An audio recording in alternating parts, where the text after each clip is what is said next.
Okay, so at NEET Prep we are trying to develop a new course for you student for it is a short duration course in which we will try to cover NCERT and all the previous year questions which has come from NCERT. Along with that, there is an add-on that consists of those subjective questions which are provided at the back side of NCERT is converted into objective question in order to help you people. So the flow of course will be like this. I have divided this chapter, that is sexual reproduction in flowering plant, into 6 different units, and I will cover each unit one by one. First unit, second unit, third unit, fourth unit, fifth and sixth unit, and then after completion of every unit I will discuss all those previous year questions which has come from that particular unit. So I will try to keep this video very short so that it will help you people in quick revision. Along with that, you people will be also provided with all the relevant video of that chapter that covers this chapter completely. So that complete video will be there. Along with that, this video will supplement you people for quick revision. Along with that, it will help you in last moment. So I will start with this chapter, sexual reproduction in flowering plant, which is a very important chapter. As usual, this chapter carries weightage of 3 to 5 questions. I think last year there were 4 questions from this chapter. So we will start with this. First I will cover the first unit, that is the male part. Before that, this is the reproductive organ of plant, that is flower. Okay. So as we know, a flower is nothing but it is modified condensed shoot. So flower is modified condensed shoot much before the actual appearance of flower. Much before the actual appearance of flower, decision to produce flower is taken by plant. So during this, there is various structural and hormonal changes which takes place in flower much before the actual appearance of flower. Now, as you observe, this flower consists of 4 different whorls. One whorl consists of sepal, that is calyx. Another, that is corolla, that is petal. Then we have androecium, which consists of a stamen or anther.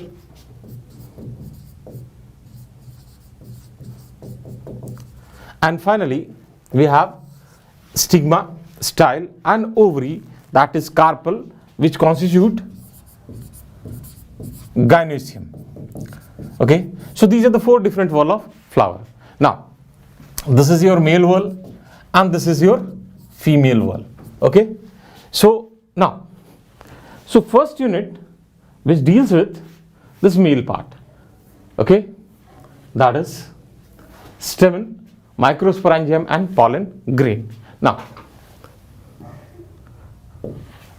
as we know, the male part, okay, male part consists of this androecium.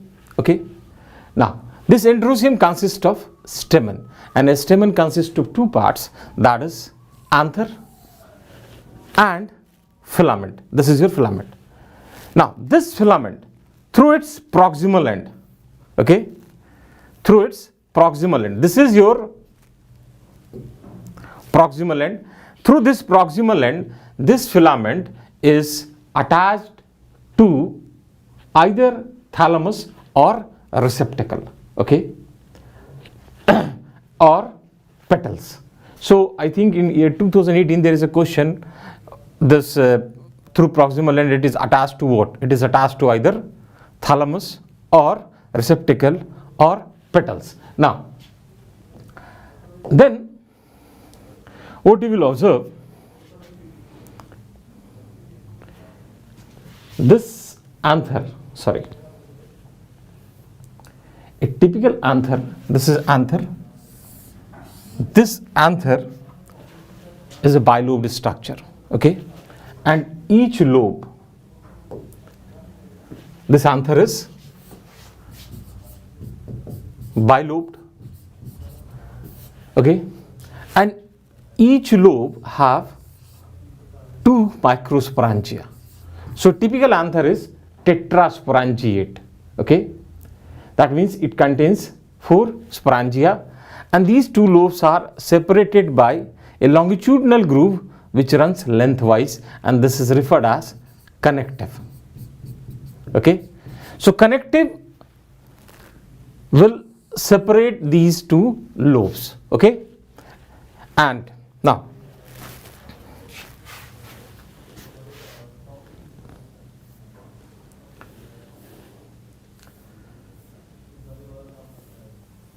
in transverse section, what you will observe, this is the transverse section of an anther.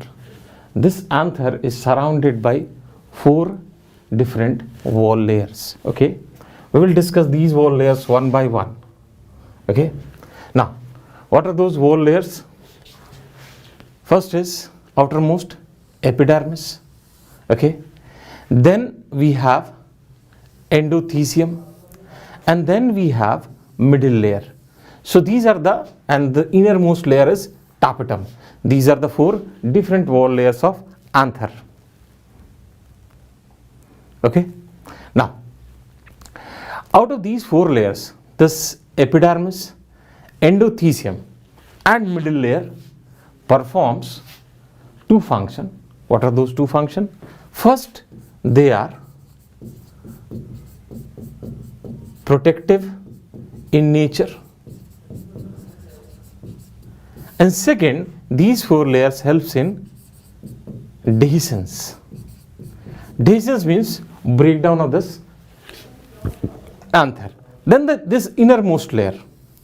This innermost layer is tapetum, and this tapetum is nutritive in function. Nutritive means it provides nutrition to developing pollen grain or microspore. This is cellular diagram, that is epidermis, endothecium, middle layer. These are the 3 layer, protective plus helps in dehiscence. Tapetum, it is nutritive, it provides nutrition. Now, then inside this microsporangia, this is microsporangia, there is homogeneous mass of tissue which is referred as sporogenous tissue. Okay, now this sporogenous tissue will act as pollen mother cell. Okay, the sporogenous tissue will act as pollen mother cell. Now what will happen, this pollen mother cell, okay, this pollen mother cell will undergo, this is your pollen mother cell which is diploid, will undergo meiosis. Okay, as a result, what will happen, pollen tetrad will be produced. Now there is very important information here. This pollen mother cell is surrounded by callose wall. So now this pollen mother cell will undergo meiosis. As a result, microspore tetrad is produced. Now this microspore tetrad is joined by callose wall. Now this callose wall, this is your callose wall. This callose wall is degraded by enzyme callase. Okay, and this enzyme callase is produced by tapetum. So this is one of the another function of tapetum apart from providing nutrition. Okay, so now these microspore get separated from one another. Okay, and now they are referred as pollen grain. Okay, so now microsporangia, which earlier used to contain microspore, now contains pollen grain, so it is referred as pollen sac. Okay, and this phenomenon is referred as microsporogenesis. Okay, now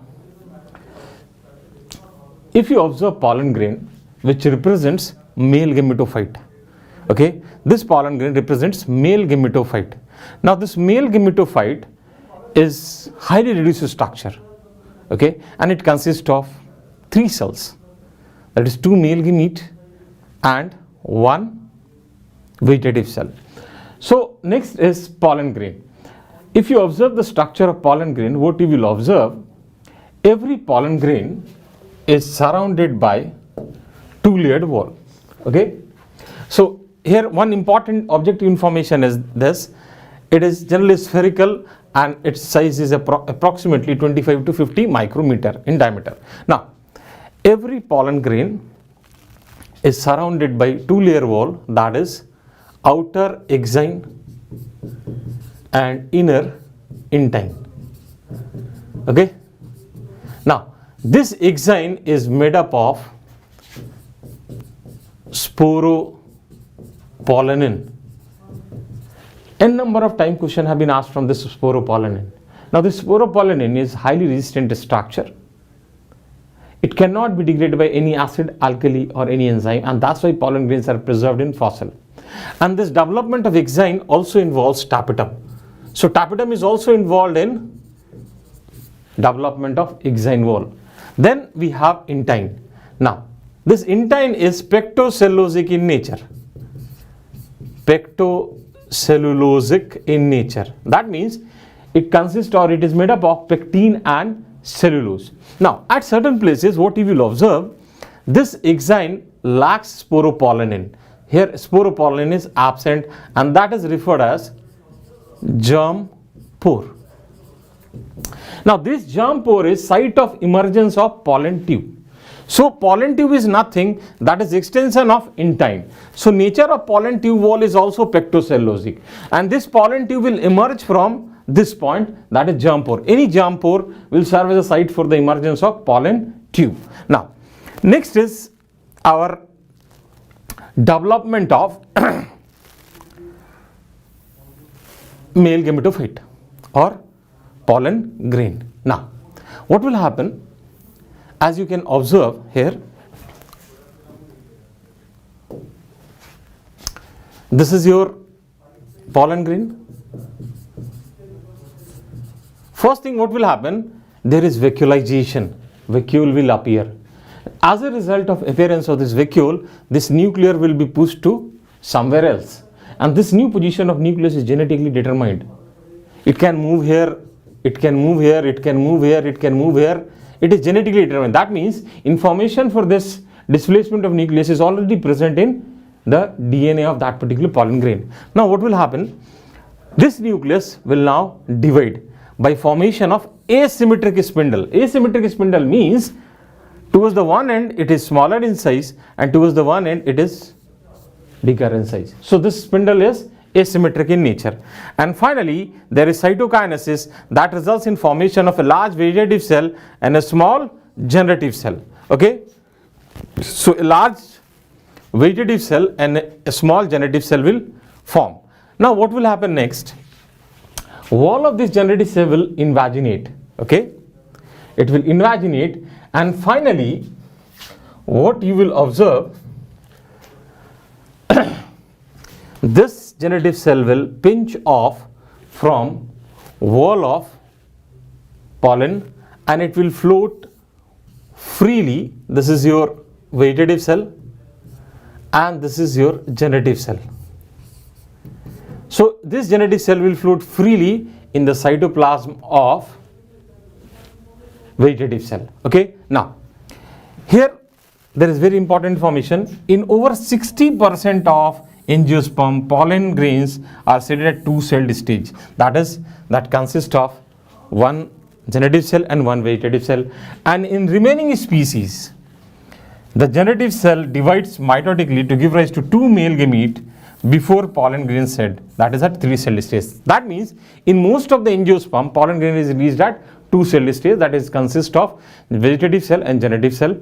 But in rest, this generative cell will divide to form two male gamete and one vegetative cell. Now this vegetative cell is also referred as tube cell. Why we call it tube cell? Because the nucleus of this vegetative cell, this nucleus controls the growth of pollen tube. If you degrade or if you destroy this nucleus of vegetative cell, what will happen?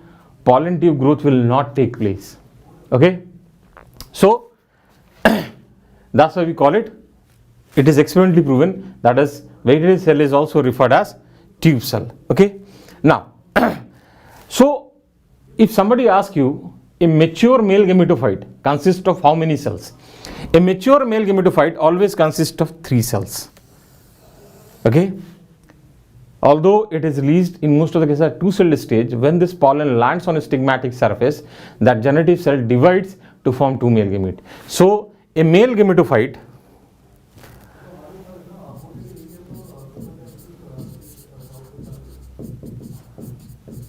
consists of one vegetative cell plus two male gamete, that is three-celled structure. Okay. Now, some of the other information which are associated with this is, now pollen of many species causes allergy. We call it pollen allergy or hay fever. Okay, that is referred as allergy or bronchial affliction. We also call it hay fever. Okay, it is very problematic for those individuals who suffer from asthma. It can lead to death. Pollen allergy can lead to death. Now, okay, now these pollen grains are very rich in nutrient. Okay, they are very rich in nutrient, and from these pollen grain, pollen tablets and pollen syrups are made, and those pollen syrups and those pollen tablets are used for enhancing performance of race horses and athletes. Okay, then pollen is also used for determining quality of honey, because honey contains floral nectar. Okay, by using by analyzing that honey, we can determine what type of pollen is present in that honey. That will help in determining the quality of honey. Okay, then pollen is also widely used in paleobotanical study. Paleobotanical study, that is study of plant fossils. As we know, pollens are preserved in fossil, so it cannot be destroyed in fossil. So by analyzing pollen, you can determine the age of fossil. It play very important role in determining or in locating oil fields. Okay, during oil exploration, we do this pollen paleobotanical study in order to determine what kind of fossil is there, whether that fossil is converted into oil or not. Then pollen is haploid structure, so it can be tissue cultured to produce haploid plant. Okay, and one such haploid plant is produced by Cypra guha and S.C. Maheswari.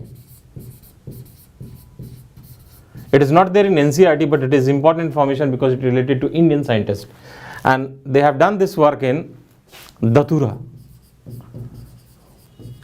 Then there is another topic, that is pollen viability. Okay, pollen viability. Now, what is pollen viability? Pollen viability means duration for which that pollen retains the ability to germinate after its release on suitable or receptive stigmatic surface.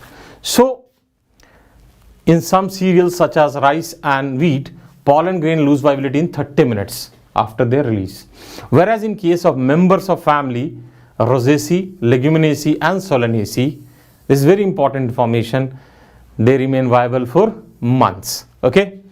Now, this pollen can be preserved in liquid nitrogen at minus 196 degrees centigrade, which is also referred as cryopreservation. And whenever it is required, that pollen can be used, because at this temperature, this pollen remains viable. So you can use that pollen for breeding program. So we are through with first unit of NCERT.